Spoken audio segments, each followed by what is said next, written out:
Hi everyone, this is Lorraine with Shannon Brick Cottage. Today I'm going to show you how to make a microwave bowl cozy with rounded corners. Here is your supply list, and let's get started. The thing you're going to want to do is press your fabric so it's nice and smooth to work with. And I like to use a little bit of best press.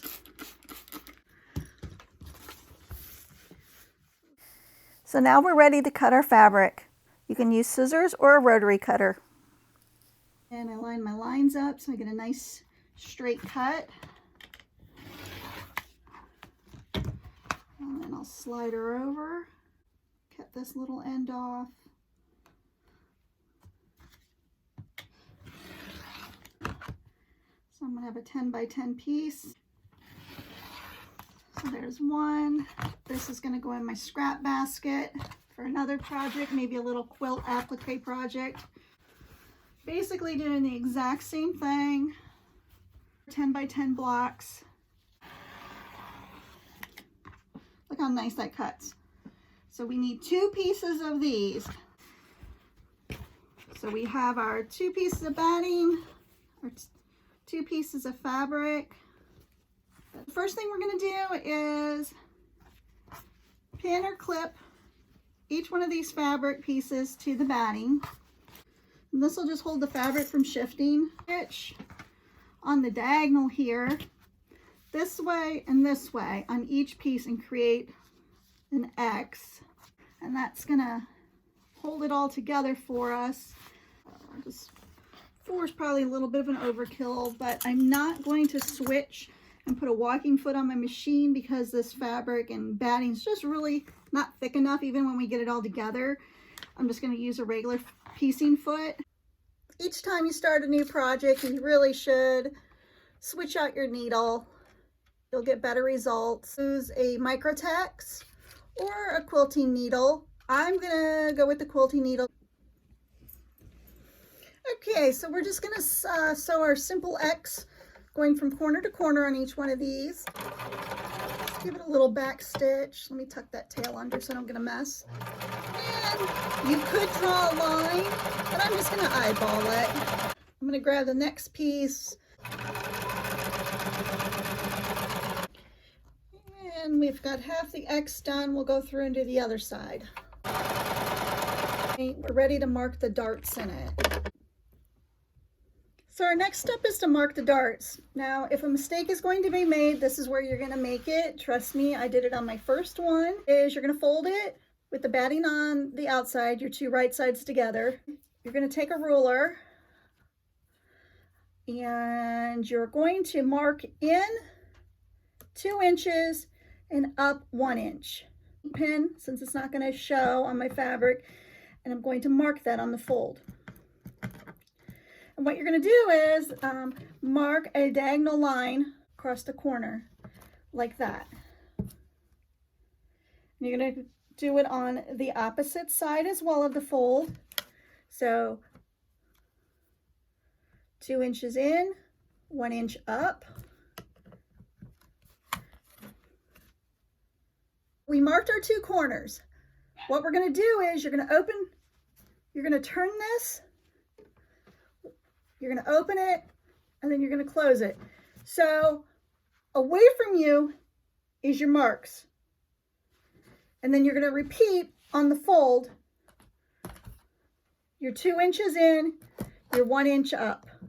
And that's for one of your 10-inch squares. And you're going to repeat on your other one. Make sure when you're sewing your darts, you're sewing the ones on the fold, not the raw edge. You're going to sew the ones that are on the fold, not on your raw edge. So I have 1 on each corner. So I'm going to sew on that line, which is from my 1 inch mark to my 2 inch mark. I have the 2 corners sewed. I'm going to take my pin out, open it up. So I'm going to fold it this time with the 2 darts on the raw edge. Just match up your corners, put a pin in it to help hold it nice. And now I'm back on the folded side where I have 2 more darts marked. So I'm going to do those 2 darts. Okay, we're nearing the finish line. We're almost ready to assemble our bowl. together and you have this dart, this little extra hanging off, you're going to trim it to 1/4 of an inch. You can use your fabric scissors, you can use a rotary cutter. I'm just going to use a pair of pinking shears. You're just going to cut that off so you leave about 1/4 inch.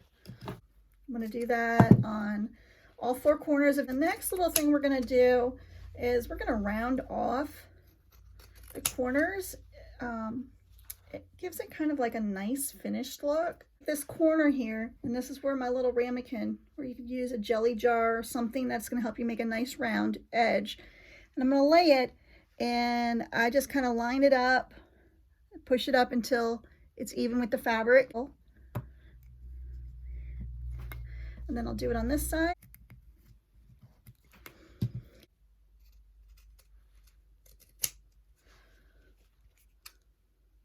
I'll do it on this one as well. Should be as similar as possible without making yourself crazy measuring it or something like that. It's not that serious of a project. What we're going to do is we're going to lay right sides to right sides. Line up your seams. Stick a pin in. Make sure your raw edges are even. What you want to do is leave yourself a good size opening because we're going to have to turn this right side out. I've just put, 2 pins and 2 pins, start and stop.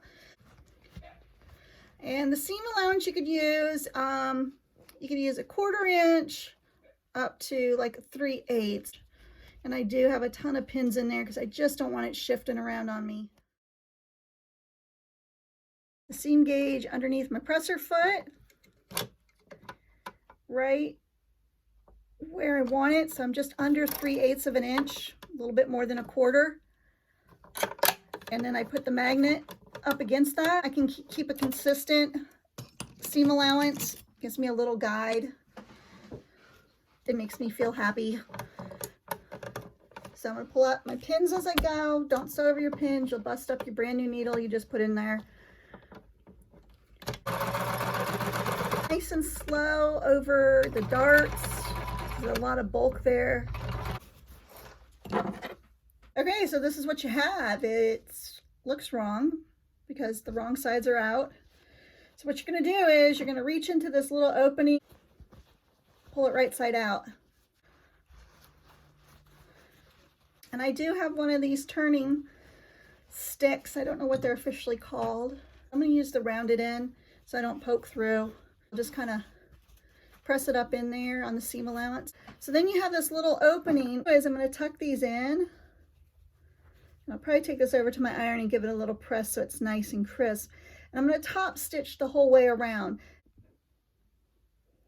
Okay, I gave it a quick little press. I pinned my opening down so it holds as I run it through the machine. And I'm going to try and do just 1/4 of an inch right along the edge. This is where a walking foot probably wouldn't be a half bad idea if you have one, but nice and slow so you can meet up your 2 stitch lines. And that looks really nice. Thank you. Please stay tuned for more tutorials. Please like, share, and subscribe.